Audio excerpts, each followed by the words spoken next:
दिल्ली में बैठी हुई सरकार पैसे देती हो।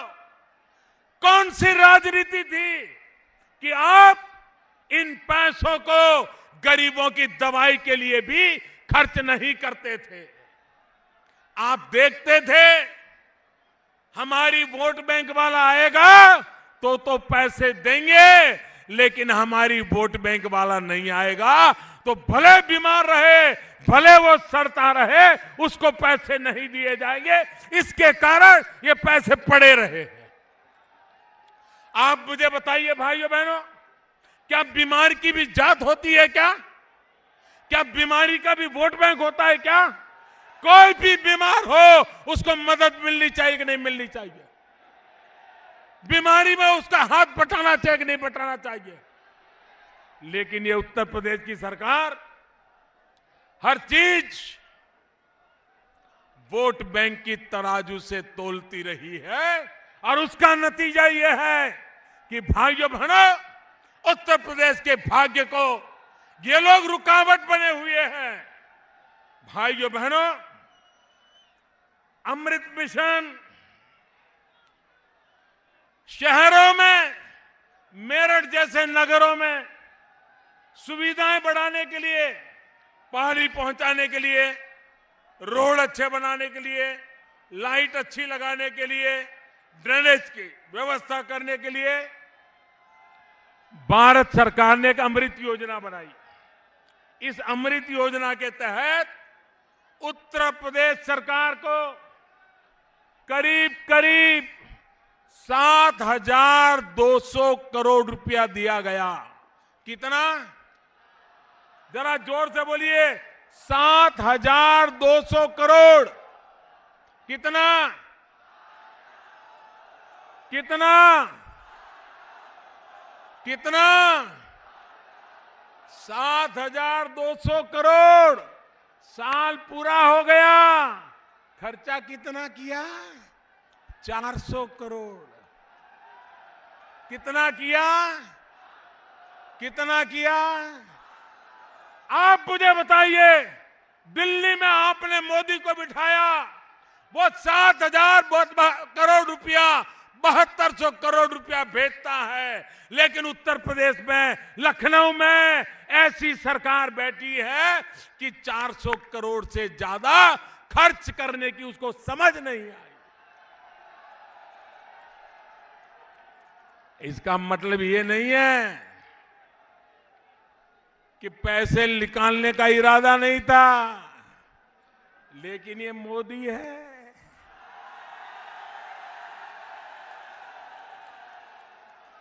पाई पाई का हिसाब मांग रहा था, हर बारी चीज पूछ रहा था। उत्तर प्रदेश की सरकार का पसीना छूट रहा था। उनको लग रहा था कि मोदी से पैसे तो लेने हैं, लेकिन हिसाब देना नहीं है। वो दिन चले गए। 7200 करोड़ रुपया उत्तर प्रदेश के नगरों के लिए दिल्ली सरकार अपने खजाने से दे और 400 करोड़ से भी ज्यादा खर्च न हो, इससे ज्यादा जनता के साथ धोखा क्या हो सकता है भाइयों बहनों। और इसलिए मैं कहता हूं, ये सरकार रुकावट है। ये रुकावट को हटाना है, तब जाकर के विकास की संभावना है।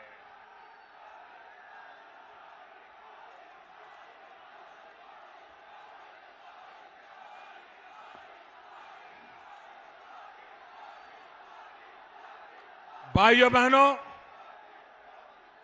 आप मुझे बताइए, स्वच्छ भारत में आप सहमत है कि नहीं है?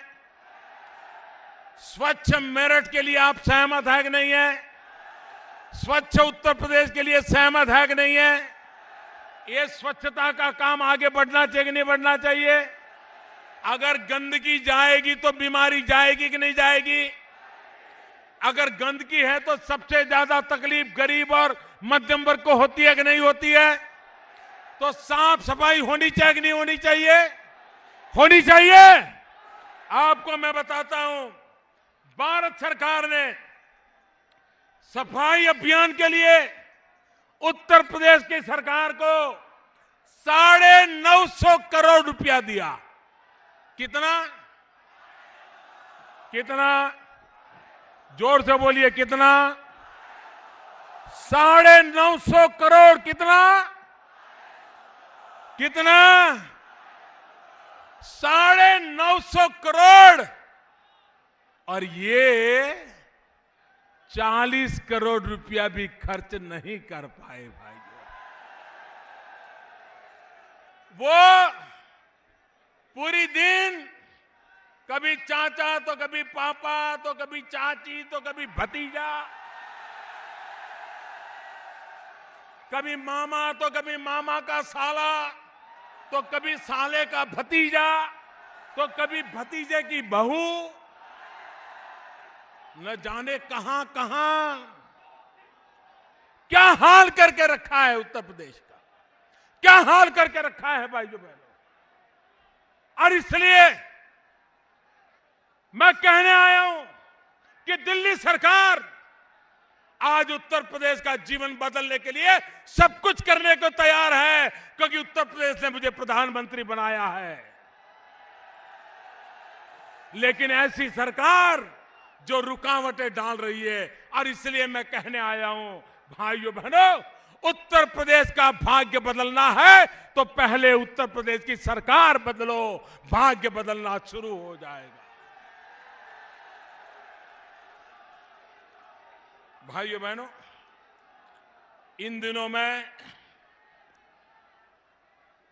चाहता हूं हर परिवार को अपना घर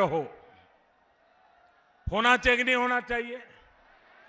आजादी के 70 साल के बाद हर परिवार का अपना घर होना चाहिए कि नहीं होना चाहिए? गरीब को भी अपना घर होना चाहिए कि नहीं होना चाहिए? मध्यम वर्ग के व्यक्ति को भी अपना घर होना चाहिए कि नहीं होना चाहिए?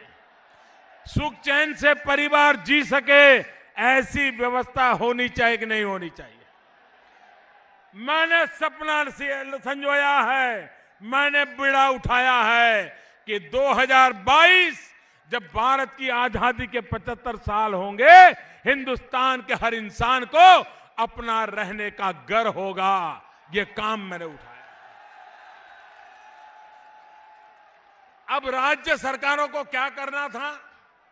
राज्य सरकारों को सिर्फ लोगों से, इस कैटेगरी में जो लोग आते हैं उनसे अर्जी लेनी थी, उसकी छानबीन करनी थी और वो सूची भारत सरकार को भेजनी थी। आज मुझे दुख के साथ कहना पड़ रहा है कि भारत सरकार बार बार उत्तर प्रदेश सरकार को चिट्ठी लिखती रही कि मकान के लिए लाभार्थियों की सूची दीजिए। भाइयों बहनों, महीनों तक चिट्ठी का जवाब भी नहीं दिया। काम करने की तो बात छोड़िए, एक भी नाम नहीं दे पाए।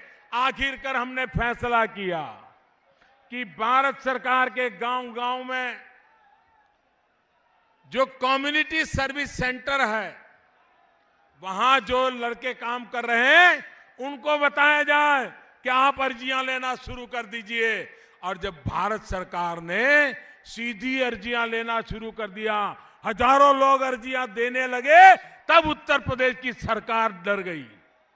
उसको लगा ये मोदी तो सीधा काम कर रहा है, लोगों से सीधा पहुंच रहा है। तो फिर सोते हुए जाग गए और सूची तैयार करने लगे। आप मुझे बताइए, क्या 24 घंटे राजनीति करते रहोगे? क्या उठापटक करते रहोगे? किसको गिराओगे, किसको गले लगाओगे, यही करते रहोगे क्या? भाइयों बहनों, ऐसे लोग पहले परिवार का सोचते थे कि खुद का सोचने लगे, अब सिर्फ खुर्सी का सोच रहे हैं। ऐसे लोगों से उत्तर प्रदेश का भाग्य नहीं बदलेगा। और इसलिए भाइयों बहनों, मैं आज आपसे आग्रह करने आया हूं कि आप ये इलाका हिंदुस्तान में सबसे ज्यादा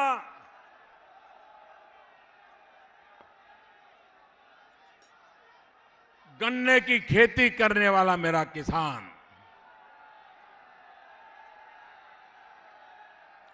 मैं श्रीमान केशव प्रसाद मौर्य और उत्तर प्रदेश भारतीय जनता पार्टी के सभी नेता, सभी उम्मीदवार, उनको हृदय से बहुत बहुत बधाई देता हूं। एक बहुत बड़ा फैसला उन्होंने किया है। उन्होंने कहा है कि उत्तर प्रदेश में भारतीय जनता पार्टी की सरकार बनते ही सबसे पहला काम जो लघु एवं सीमांत किसान है, उनका फसल का जो कर्ज है वो माफ करने का वादा ये मेरे उत्तर प्रदेश ने किया है।